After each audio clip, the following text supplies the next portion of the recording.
Thank you, Bonnie, for your introduction, and my thanks also goes to CSIS for welcoming me into this magnificent new building, and particularly Mr. Campbell, my old friend, Mr. Berha. Don't know where he is sitting. Well, distinguished guests, ladies and gentlemen, and members of the media. Oh, you're there. Well, it is wonderful to be in Washington, D.C. again. It is my great honor and pleasure to meet all of you today. I'm truly grateful to the fellows and staff of the CSIS for making this event possible. On April 15th this year, the Democratic Progressive Party nominated me as its presidential candidate for the 2016 elections. I'm greatly honored to be associated with the political party that fought hard against authoritarian and turned Taiwan into a democracy that today cherishes freedom and human rights. The DPP is proud to have played an imperative role in bringing about such monumental changes in Taiwan.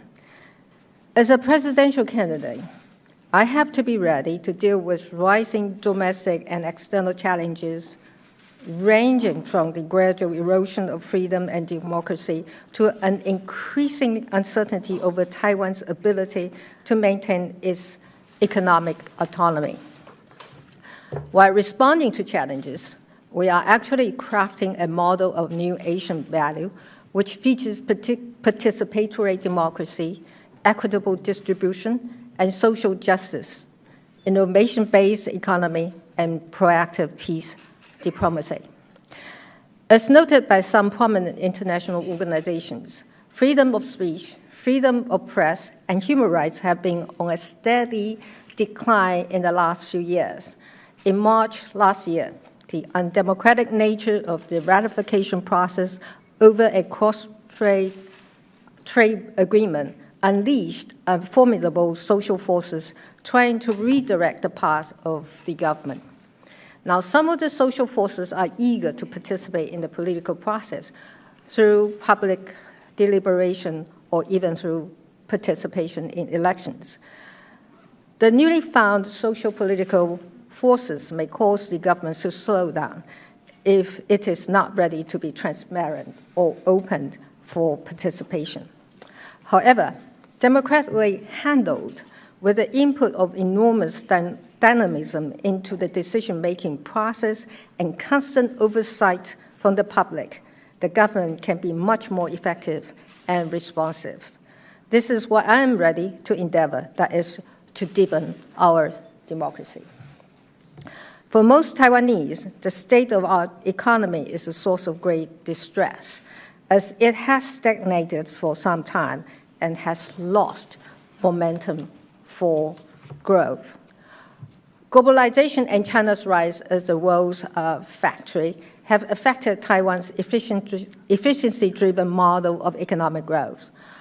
This has gradually resulted in a widening income gap, outsourcing of job opportunities, and stagnating salaries.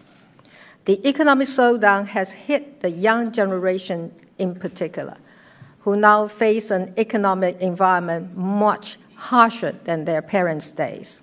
In addition, our various public pension funds have incurred huge implicit deficit that endangers their sustainability. Furthermore, the family-based traditional social safety network no longer suits the needs of the highly urbanized Taiwan. Under these circumstances, one can only imagine the tremendous burdens that are being placed on our younger generation. Therefore, providing a new economic way forward will be the foremost priority of the coming DPP administration. I'm ready to present the new model of economic development with core elements of innovation, employment, that is, job creation, and equitable distribution. The primary objective of the new model is to reshape Taiwan's economic competitiveness by shifting from an efficiency-driven model to an innovation-driven one. It is also aimed at striking a balance between economic growth and social need. In addition, we hope that the new model can help reduce Taiwan's dependence on a single market and to ensure Taiwan's economic autonomy. We're kindly reminded by former Secretary Clinton in June last year that Taiwan will be vulnerable if it loses economic independence. I also fully intend to build a strategic partnership with the U.S. on economic cooperation.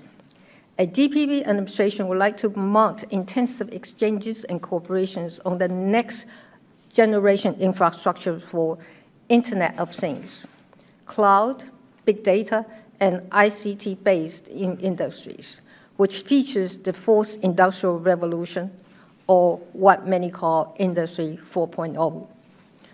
I would like to have Taiwan work closely with American firms to renew Taiwan's ICT industries as well.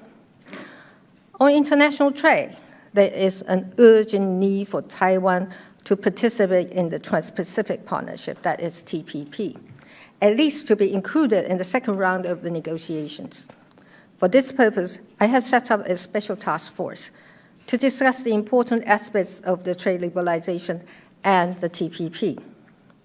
Our discussions include the need for structural adjustments and reform, the extent to which Taiwan should adhere to international standards, streamlining legal infrastructure and bureaucratic practices, and making the necessary investments in specific sectors.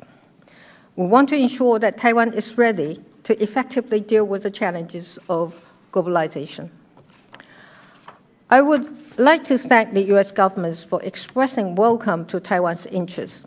Here, I would also like to reiterate that I am determined for Taiwan to be ready for the TPP. When the economy grows, the Taiwan government will be equipped with more resources to invest in social infrastructure. The DPP has unveiled a plan to create a new community-based social safety net and has inaugurated the plan in some of the local governments under our administration.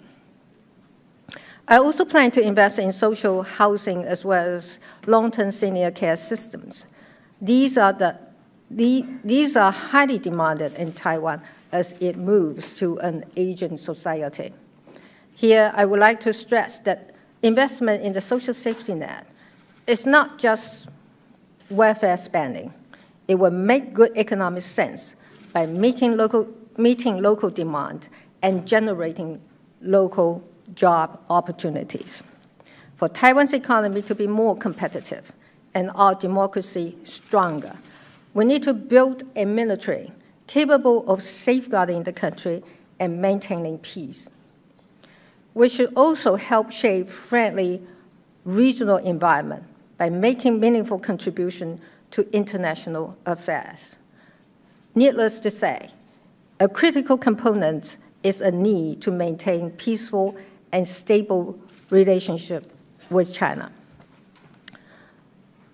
On defense, to be a reliable partner on regional security, it is my firm belief that proper investment in credible deterrence is the key. In light of the increasing military and security threat that Taiwan faces, developing asymmetric capabilities that involve enhanced military relations with friendly forces, well-trained military personnel in a modern force structure, and acquisition of necessary defense equipment are essential components of our deterrence strategy. The transition to a voluntary military force has its challenges.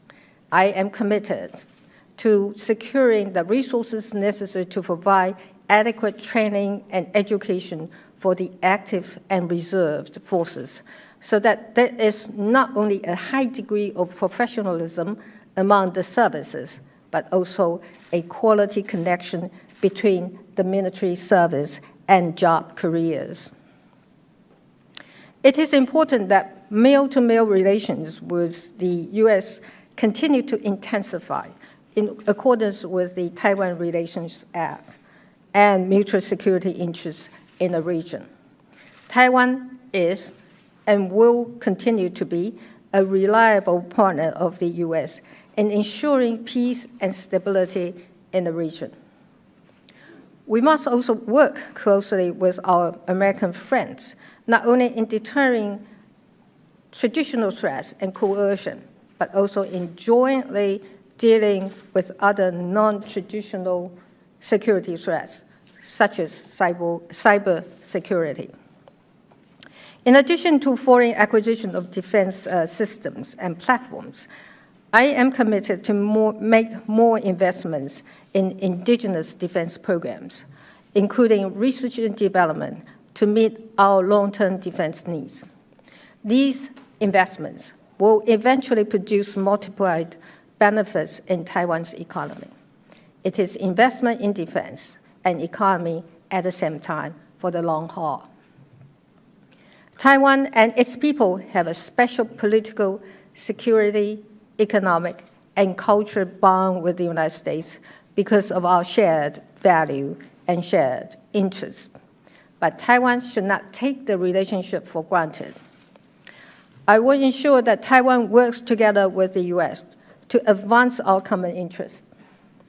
Taiwan's international support can be obtained by making ourselves as a reliable partner and by having a proactive diplomatic agenda for peace. Under my watch, Taiwan will meaningfully participate and contribute, provided that it is not discriminated against in international projects such as humanitarian assistance and disaster relief, medical assistance, and joint efforts in economic aid with backup support from our active NGOs. Taiwan has a modern rescue training center in central Taiwan. I would like to expand its operation so that it becomes an international training center. I will also seek to work closely with the U.S. on counterterrorism, modeling on the container security initiatives and megaport initiative, and share this experience with any neighboring country. The former DPP administration established the Taiwan Foundation for Democracy and the NGO Committee in the Ministry of Foreign Affairs. And this is to advance our democratic values and meaningful participation in international affairs.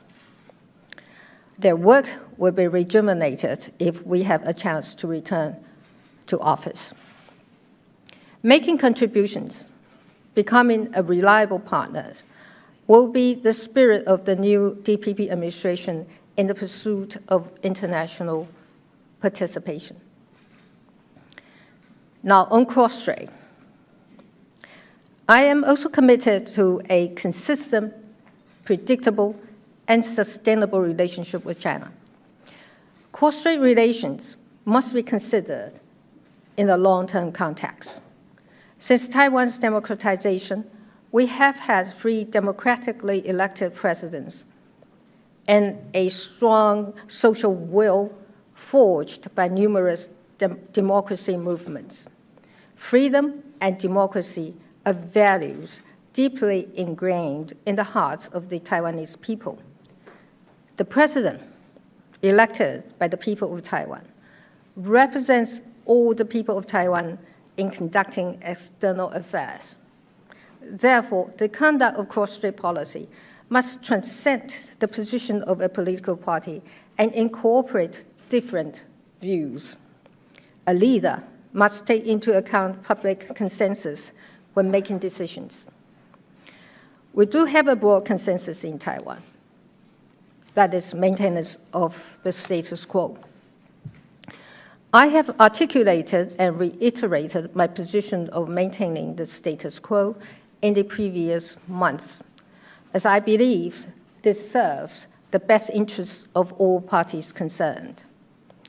Therefore, if elected, I will push for peaceful and stable development of cross-strait relations in accordance with the will of the Taiwanese people and the existing ROD constitutional order. The two sides of the Taiwan Strait should treasure and secure the accumulated outcomes of more than 20 years of negotiations and exchanges. These accumulated outcomes will serve as a firm basis of my effort to further the peaceful and stable development of cross-strait relations.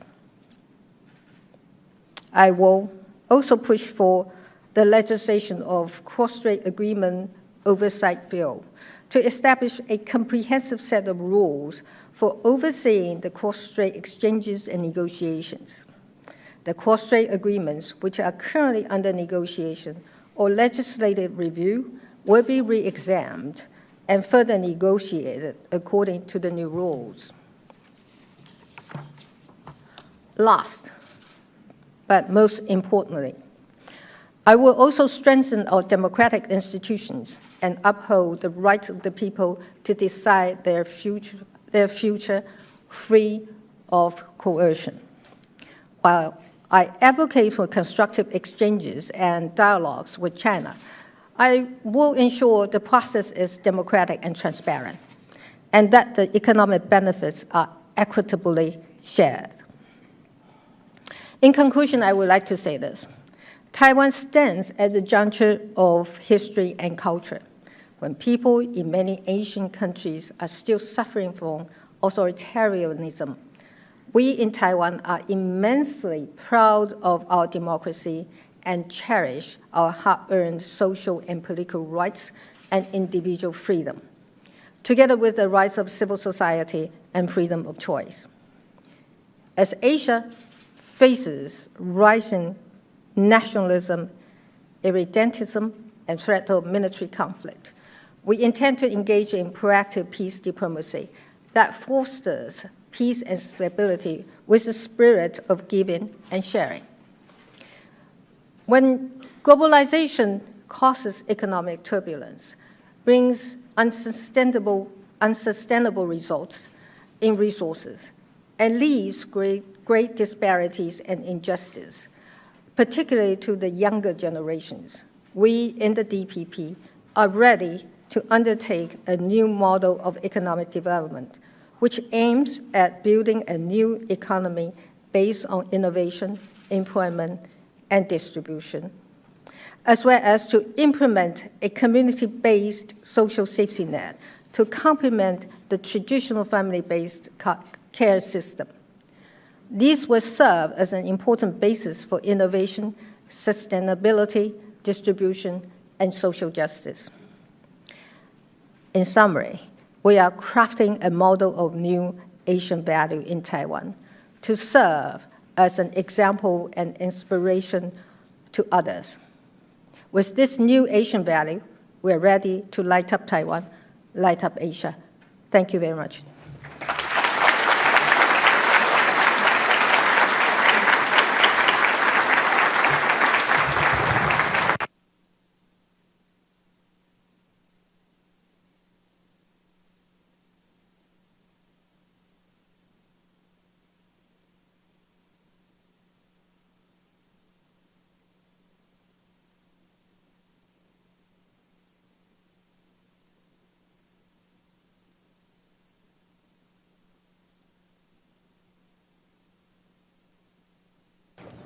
Let's just see. Is it all right now? Yeah. Is that good? Welcome, everyone. It's good to see you here, and thanks to CSIS and Bonnie for setting it up. Dr. Tsai, welcome to Washington. So we're going to begin with just some conversation between us. Again, it's great to see you here in person.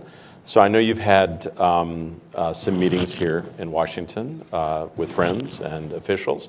I wonder if you could characterize them. Were you satisfied? Were the discussions robust? How did you feel?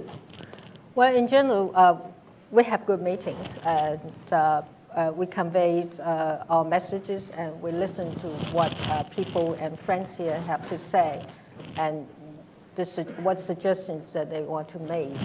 So in general terms, I think this is a good opportunity to come to Washington, D.C. To talk to people who care about Taiwan. Great. We're thrilled to see you here as well. So obviously, a strong, robust dialogue with the United States is essential. I'm curious if you could report to us a little bit about the kinds of discussions and dialogues that you and your colleagues have had and will continue to have across the Taiwan Straits with China. Are you satisfied with the discussions? Do you feel like you have a sense of how the Chinese government is viewing developments on Taiwan? What would you like to see going forward? Well, firstly, of course, this is a very complex relationship that we are faced with. And we are not the only player in that relationship. I mean, you have China, you have us, and you also have other countries in the region who all have an interest in a peaceful and stable relationship in that part of the world. Mm-hmm. So I guess we have that responsibility to contribute to the peaceful and stable relationship across the Taiwan Strait. So I have said it several times, and this has been our consistent position that we'll make our effort, and this is our goal, and I think this serves the best interests of all the parties involved, that a peaceful and stable relationship is the most important thing for Asia and for Taiwan and for China as well, as Asia is going to experience a lot of changes and challenges, and what we need is a stable environment so that we can concentrate on the challenges we'll be facing. Great, thank you. So in your speech, you had some very good words about how to perfect the democracy in Taiwan. And I think the fact is that we all celebrate this open, free, and fair elections. And as you pointed out, we're now heading into a set of circumstances where that is almost taken for granted. It's also the case, not just in Taiwan, but in other countries in Asia, certain aspects of democracy are under enormous pressure. We see it in Thailand and some places in Northeast Asia. I'm curious, you talk about strengthening your democracy. I think it's undeniable that Taiwan is one of the most deeply divided societies in Asia. How would you recommend going about addressing some of these very profound divisions between the parties and the people in a way that leads to a more unified identity? Well, I think the first and most important thing is that the government has to be prepared to be open and transparent in terms of the government policy that concerns the general public there. And also the public need to be given an opportunity to participate in the decision-making process as well. And what is also important in a democratic society is the quality and the amount of the NGOs and the civil society. If you have enough amount of NGOs and good quality NGOs, they are very important tools in terms of facilitating the communication between the government and the general public. And therefore, I will come up with a policy to encourage the establishment of all sorts of NGOs so that they will be in a position to bridge the gap between the government and the general public. And they may serve as communication channels too. Mm-hmm. And also, in terms of social forces, I think after the Sunflower movement, there is a rise of the third forces in Taiwan. And I tend to think this is a good development in the sense that the public awareness has been increased as a result, and people generally want to participate in the decision-making process, especially policies that affect their livelihood and their future as well. So I am actually, to a certain extent, excited that the people in Taiwan nowadays are more ready and more willing to participate. Mm-hmm. So this is your second time running for the presidency. What did you take from your last campaign? What would you do differently? What will you do differently? And how has the political process changed just in these last few years? Well, the environment today is very different from that in 2011 and 2012. But despite the differences, I tend to think we have a pretty decent campaign in 2011 and 2012, primarily because we ran a campaign with limited resources, and we have a large number of people helping us in terms of making small donations, and they come up and help and you know, in whatever way they can help us. So I thought it was a pretty exciting campaign that we had last time. But this time, of course, the situation is very different.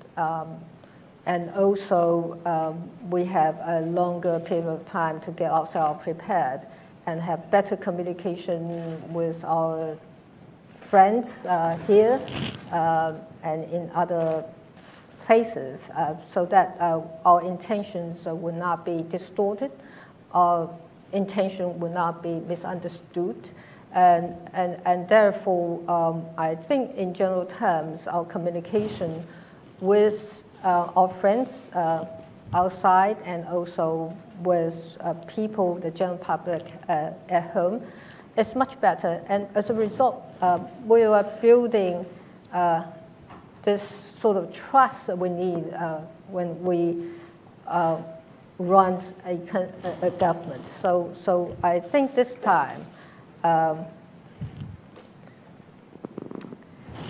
we stand a better chance to win.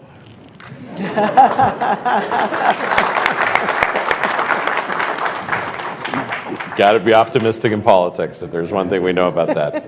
So, Dr. Tsai, let me ask you about this. So, I'd be curious about your views about the role of gender in your politics and more generally. You know, sometimes women candidates speak about their gender and about particularly what they bring to the race, and sometimes they don't. Now, I've looked at a lot of your speeches and discussions. You don't discuss it very much, a little bit, but you talk more about policies, economic views. I'd be curious, tell us a little bit about what you think it means to have a woman running for president in Taiwan, and what's different about your candidacy with respect to gender. Well, gender used to be a barrier of some sort for women to overcome when they want to be in politics. But today in Taiwan, the situation is somewhat different. For women who want to participate in elections and get elected, I think in general terms, there is a preference for women candidates nowadays. Not to the level of the president, but anything below the presidential election, if you have a woman candidate, preferably younger, better educated, you get overwhelming preference from the voters.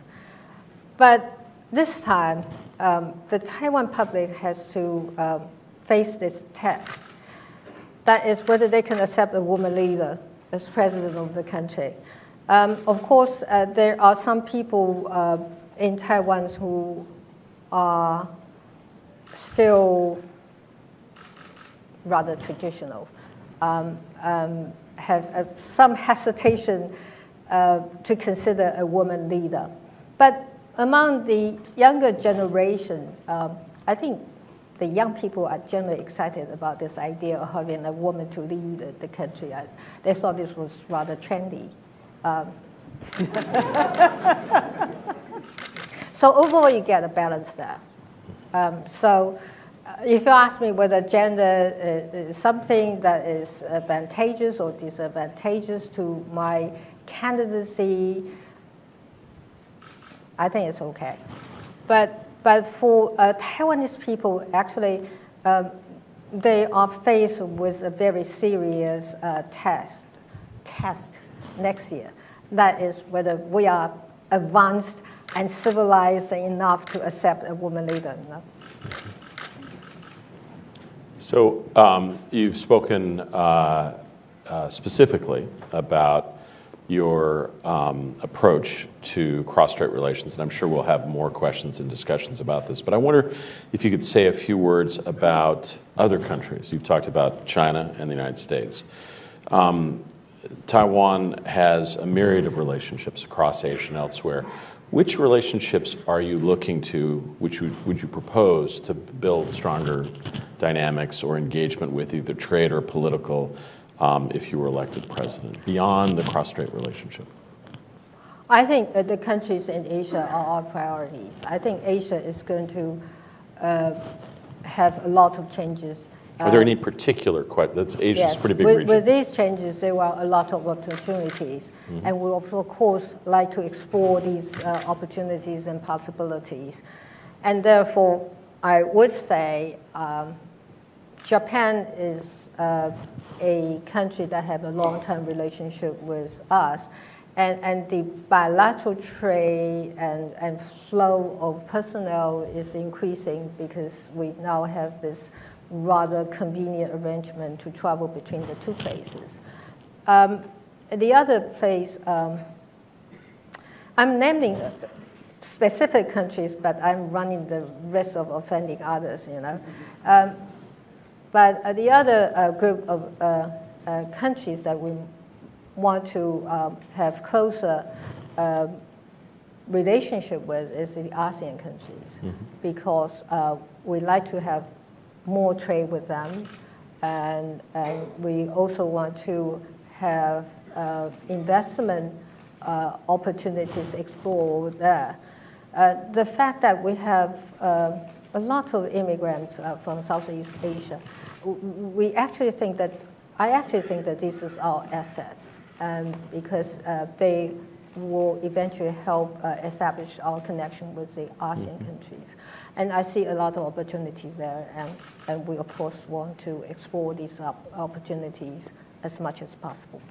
Great. Let me ask you, turning our attention a little bit to the South China Sea. You will have seen that our Secretary of Defense was recently in Singapore for the Shangri-La Dialogue and gave some quite specific suggestions about the continuation of the American approach about freedom of navigation, peaceful resolution of disputes, and the like. Clearly, we're heading into a period where there is likely to be greater tension in the South China Sea. What is Taiwan's view of this? What's your role? And how do you walk the tightrope in the years ahead here? Well, perhaps I should remind you that we are not Taiwan yet. We're still the opposition party. But as far as our position is concerned, we should get ourselves prepared to work with all the parties involved and have an interest in that part of the world. Mm-hmm. So I think we're ready to talk to anybody and talk to explore all sorts of possibilities. The most important thing is that we will follow international law and the relevant UN conventions to make, and the most important thing, as you say, is to make sure that this free navigation will not be affected as a result of this conflict or differences among different countries in that region. So I think, again, the best way to resolve conflicts of this kind is diplomacy and peaceful means. Mm-hmm. So you focus a lot in your speech about the concept of the status quo, and it's clearly, probably there's no other relationship in the world in which the concept of the status quo is so important. Do you believe in the current environment that the United States, China, and Taiwan have roughly the same definition of what comprises the status quo? Well, what, you consider that a good question? Good question. It's a softball, so. I'm sure China, the US, and us may have different interpretation of that term, but I'm pretty sure, despite we may have differences in interpreting that term, but we should all agree that maintaining a peaceful and stable relationship across the Taiwan Strait serves the interests of everybody. And whatever interpretation of that term, this should be part of that interpretation. Mm-hmm. So I do want to ask just a couple more questions before turning it over to Bonnie. You laid out a pretty ambitious domestic agenda as well, and I think sometimes American friends, focus maybe just only on one dimension of the relationship, but you talked about transitioning, really transforming Taiwan more towards an innovation society. You must be aware that many Asian states have tried to make that transition and have really been challenged by it. So I'd be curious if you could just quickly lay out, what do you think in terms of education, government intervention, what investment, what are the key features of a successful innovation economy? Well, I think the business culture has to be changed. People generally think that failure is a bad thing. I think failure is not necessarily a bad thing. It's actually a good thing. When you are trying to build a new company, new industry, inevitably you will be facing a lot of risk. So failure is a necessary thing to happen. But in Asian countries, they don't take failure well. They thought that this is something they don't like and try to avoid. And if they failed in a particular thing, they feel frustrated and they feel that this is something that is not positive. But that is something in the Asian culture. But if you go to Silicon Valley to talk to people there, the lesson one I learned from them is that failure is a good thing. So the business culture has to be changed. And secondly, you have to change the infrastructure, particularly legal infrastructure, because we have been an industrial country, manufacturers of industrial products for a long time, for 5 or 6 decades. So all our legal infrastructure structures were built at a time when we're producing a lot of industrial products. So this innovation-based economy is a completely different thing. So you have to change the whole legal infrastructure to suit the needs of the innovation-based economy. So that is a massive exercise. That is to have a comprehensive examination of your legal infrastructure and to rebuild something that suits an innovation-based economy.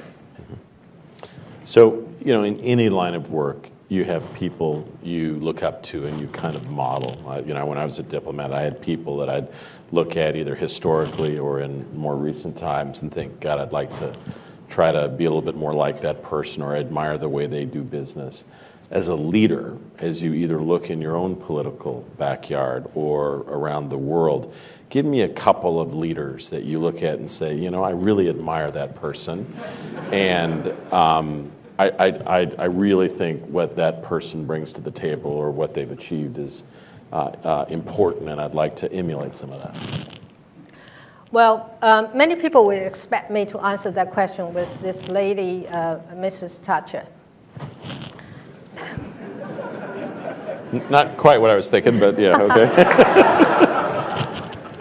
But I was reminded by many of the supporters, perhaps she is not a model for us because she was a conservative leader, and we're a Democratic Party. So I have to look for another one. So somebody else suggested this German Prime Minister. Merkel. Yes, I like her a lot, and she can be a model, but we are in a situation actually a bit different, no, very different from the Germany. So whether it is a model for me to follow, I should say yes. But there are other, not necessarily leader, but women politicians that I like a lot, and I learn a lot from them. And I would like to name this lady who you may not consider her as a political leader, but her professionalism, the way she deals with difficult issues, have enlightened me a lot, and particularly in the 1990s. I'm talking about this former USTR Bashafsky. That's very gracious, yeah. Yes. She's on the board here. No, I haven't finished yet. Yep. Well, yes. I never asked for taking picture with anybody, but she just visited Taipei, and I specifically asked for a picture with her. So, I have a lot of respect, and I learned a lot from her in the 1990s. Mm-hmm. And there's another lady, though, who you may know already, that is our Kaohsiung City Mayor, Chen Ju. She was a revolutionary. Yeah. But she runs a place so well that she earns everybody's respect in Taiwan. So I learned a lot from her, too. Thank you. I'm going to ask one last question. Bonnie, why don't you come up and get ready? So you've talked about characteristics of political leaders. As you look across the Taiwan Strait, and we've now had a couple of years to observe President Xi Jinping, what do you see in him as a leader? Do you see him as a continuity or a different kind of Chinese leader? How do you interpret him?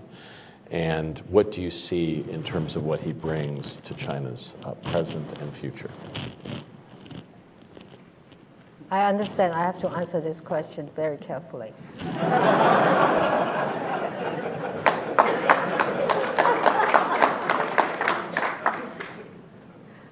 Well, let me say this. He's simply a very determined person. And I like the idea of this anti-corruption campaign. I think China needs to have house in order and needs a bit of cleaned up. In that regard, I admire his courage to do all this. And to many observers, he seems to be a rather tough person. Not that prepared to exercise flexibility. But as far as Taiwan is concerned, I think he is someone among the Chinese leaders who probably know Taiwan better because of his experience as the governor of Fujian province. So I hope that with his better understanding of the situation in Taiwan, and also his understanding of Taiwan as a democracy, and he is in a position to exercise more flexibility when we're facing the differences between us. Good. Thank you very much. Bonnie, why don't you take a few questions? We've got about 15 minutes left, so please, Bonnie. Thank you so much, Dr. Tsai, Dr. Campbell, for a really terrific discussion. So I'm going to pick out a question or a couple from the audience. I'd appreciate if you would wait until the microphone comes. Identify yourself. Keep your question very, very short. Very pointed. Well, I don't mind long questions, so as I get to answer it short. You got to choose, Bonnie, here. Okay, over here. Yes, you. Wait for the microphone, please, and identify yourself. So, Dr. Tsai, I came to America 2 years ago from Taiwan, from Kaohsiung, and so I got a more domestic question. So, like President Ma in his administration, he wants to push some legislations, but most of his legislations are still lying on the legislative branch. If you become the next president of our country, like how will you make sure your party follows your goals and your minds, and so to pass important legislations and don't let them still lay in the legislative branch? Thank you. Well, of course, the most important thing for the coming election is that we have to secure enough seats, legislative seats, in order to get majority there. So we get to have the opportunity to form the agenda, legislative agenda, to suit our policy goals. So we'll do whatever we can to get as many seats as possible. And secondly, what I want to do, no matter whether we have a majority in the legislature or not, what I want to do is I want to share information with the opposition. I want to discuss issues with the opposition, so that, and we share credit with the opposition, so that it's a process of identifying common interests for the country, and therefore I want to make the legislative process more sensible by being cooperative. And thirdly, I want to have good communication with the public. I want to make my intention known to the public, and listen to what they have to say about particular policies, so that I will have a good support from the society in general. So when facing sort of different opinions in the legislature, the social force can get involved and try to balance the different political forces in the legislature. So if I can ally myself with the social forces, we can get the greatest support from Taiwan society for any particular agenda items. Great. This woman in front over here. Wait for the microphone, please. Thanks for your speech and your discussion. Jennifer Chen, reporter with Shenzhen Media Group, China. You said you will maintain the status quo in the cross-strait relationship. Does the status quo including admitting the 1992 consensus, like Ma Ying-jeou did?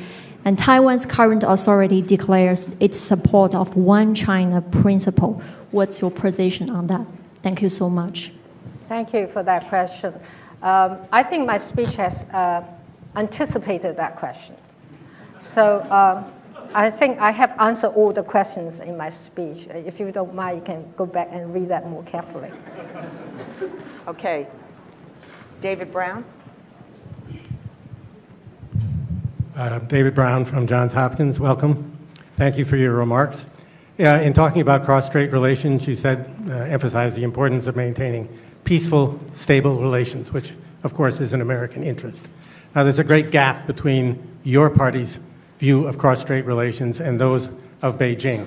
And so many of us have been looking for the possibility of that gap being bridged in some fashion so that dialogue can continue.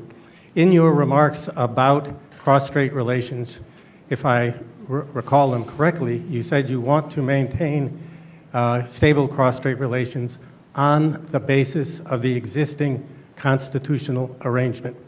Now, you're a lawyer, and I'm sure you use those words carefully. What did you mean by them? The term I use is existing constitutional order. I have to, okay, I'll give you a professor's answer to the definition of that term, constitutional order, which covers the provision of the Constitution itself, subsequent amendments, interpretations, court decisions based on these provisions, and practices by different divisions of the government and different sectors of the population here. So anything that is related to the Constitution and the interpretation and practice of the is part of that constitutional order. Okay, woman in the back with the pink jacket. Thank you, Chairwoman Tsai. I'm Rita Chen from Central News Agency. Sorry about that. I need to ask regarding the 1992 consensus again, because I don't hear that you mentioned about the 1992 consensus during your speech. I just wonder, how will you maintain the status quo? And does DPP accept the 1992 consensus? If DPP doesn't accept the 1992 consensus, what is your plan A or plan B to replace it? Yeah, thank you. Well, again, let me suggest you to go back and read my speech very carefully. It was the points I was trying to make in my speech. So, please. Okay, over here.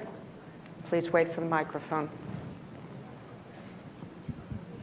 Nice to see you, Dr. Tsai. I'm Zhong Hotao, a visiting fellow in SAS Johns Hopkins University. And my question is, what's the relationship between your statement of maintaining the cross-strait status quo and DPP's Taiwan Independence Clause? Okay, in Chinese, 就是您的维持现状这种说法和民进党的台独党纲之间究竟是什么关系？谢谢。Right. Believe it or not, I have anticipated your question as well. The answer is all there. All right, we're going to take one last question. Over here, woman in the gray. Wait for the microphone, please.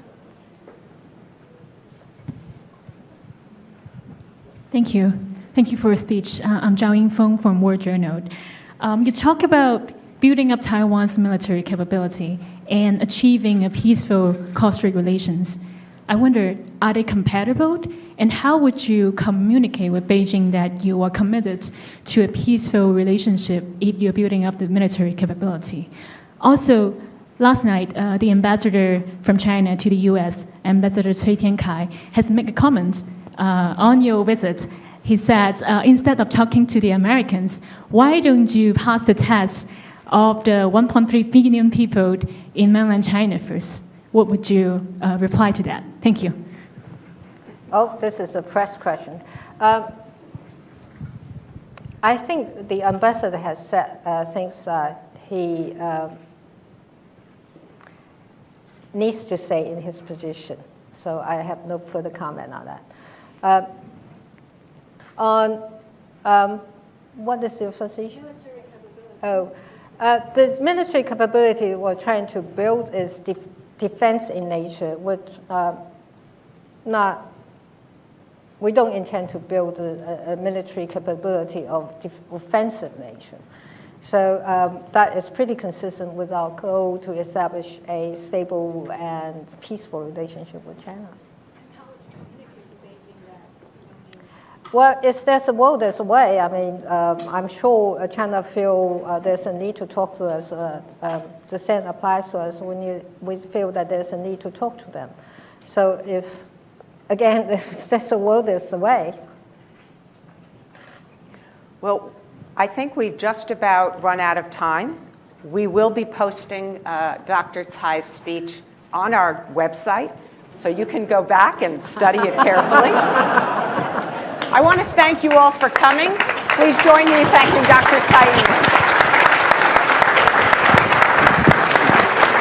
Ing-wen. If it loses economic independence.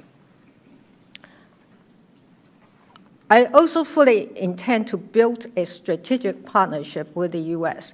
on economic cooperation. A DPP administration would like to mount intensive exchanges and cooperations on the next generation infrastructure for Internet of Things, cloud, big data, and ICT-based industries, which features the fourth industrial revolution, or what many call Industry 4.0. I would like to have Taiwan work closely with American firms to renew Taiwan's ICT industries as well. On international trade, there is an urgent need for Taiwan to participate in the Trans-Pacific Partnership, that is TPP, at least to be included in the second round of the negotiations. For this purpose, I have set up a special task force to discuss the important aspects of the trade liberalization and the TPP. Our discussions include the need for structural adjustments and reform, the extent to which Taiwan should adhere to international standards, streamlining legal infrastructure and bureaucratic practices, and making the necessary investments in specific sectors. Thank you, Bonnie, for your introduction, and my thanks also goes to CSIS for welcoming me into this magnificent new building, and particularly Mr. Campbell, my old friend, Mr. Berha. Don't know where he is sitting. Well, distinguished guests, ladies and gentlemen, and members of the media. Oh, you're there. Well, it is wonderful to be in Washington, D.C. again. It is my great honor and pleasure to meet all of you today. I'm truly grateful to the fellows and staff of the CSIS for making this event possible. On April 15th this year, the Democratic Progressive Party nominated me as its presidential candidate for the 2016 elections. I'm greatly honored to be associated with the political party that fought hard against authoritarian and turned Taiwan into a democracy that today cherishes freedom and human rights. The DPP is proud. The newly found social-political forces may cause the government to slow down if it is not ready to be transparent or open for participation. However, democratically handled with the input of enormous dynamism into the decision-making process and constant oversight from the public, the government can be much more effective and responsive. This is what I am ready to endeavor, that is, to deepen our democracy. For most Taiwanese, the state of our economy is a source of great distress, as it has stagnated for some time and has lost momentum for growth. Globalization and China's rise as the world's factory have affected Taiwan's efficiency-driven model of economic growth. This has gradually resulted in a widening income gap, outsourcing of job opportunities, and stagnating salaries. The economic slowdown has hit the young generation in particular, who now face an economic environment much harsher than their parents' days. In addition, our various public pension filed to have played an imperative role in bringing about such monumental changes in Taiwan. As a presidential candidate, I have to be ready to deal with rising domestic and external challenges, ranging from the gradual erosion of freedom and democracy to an increasing uncertainty over Taiwan's ability to maintain its economic autonomy. While responding to challenges, we are actually crafting a model of new Asian value which features participatory democracy, equitable distribution, and social justice, innovation-based economy, and proactive peace diplomacy. As noted by some prominent international organizations, freedom of speech, freedom of press, and human rights have been on a steady decline in the last few years. In March last year, the undemocratic nature of the ratification process over a cross-trade agreement unleashed formidable social forces trying to redirect the path of the government. Now, some of the social forces are eager to participate in the political process through public deliberation or even through participation in elections. have incurred huge implicit deficit that endangers their sustainability. Furthermore, the family-based traditional social safety network no longer suits the needs of the highly urbanized Taiwan. Under these circumstances, one can only imagine the tremendous burdens that are being placed on our younger generation. Therefore, providing a new economic way forward will be the foremost priority of the coming DPP administration. I'm ready to present the new model of economic development with core elements of innovation, employment, that is, job creation, and equitable distribution. The primary objective of the new model is to reshape Taiwan's economic competitiveness by shifting from an efficiency-driven model to an innovation-driven one. It is also aimed at striking a balance between economic growth and social need. In addition, we hope that the new model can help reduce Taiwan's dependence on a single market and to ensure Taiwan's economic autonomy.